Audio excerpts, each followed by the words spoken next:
156 acres లో spread అయి ఉన్న ఈ temple world largest Hindu temple. 81 ఆలయాలు, 39 మండపాలు, 21 గోపురాలు, 7 ప్రాకారాలు కలిగిన ఈ ఆలయాన్ని చోళులు, పాండ్యులు, హోయసల, విజయనగర సామ్రాజ్య రాజులు కలిసి తరాలు పాటు నిర్మించారు. ఇదే మన తమిళనాడులోని శ్రీరంగం. శ్రీరంగం అనగానే ప్రతి ఒక్కరికి గుర్తొచ్చేది మాత్రం ఈ రాజగోపురం. ఇది నిజంగా గోపురాలకే రాజు. 13 అంతస్తులు, 236 అడుగుల ఎత్తుతో ఉన్న ఈ గోపురం ఏషియాలోనే అతిపెద్ద గోపురం. అయితే ఇది నిర్మించటానికి దాదాపు 400 ఏళ్లు పట్టింది.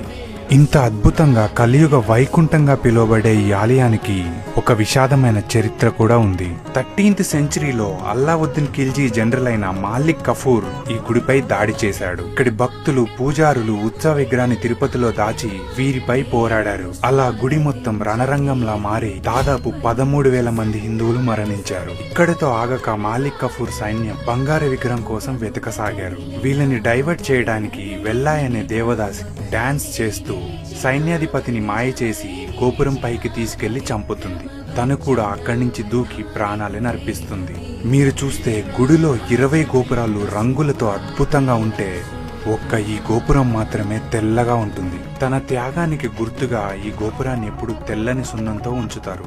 చూశారు కదా, శ్రీరంగం ఒక ఆర్కిటెక్చరల్ మార్వెలే కాదు, ఎన్నో త్యాగాలతో మన కోసం దాచిన ఒక అద్భుతం. సో తప్పకుండా చూడండి.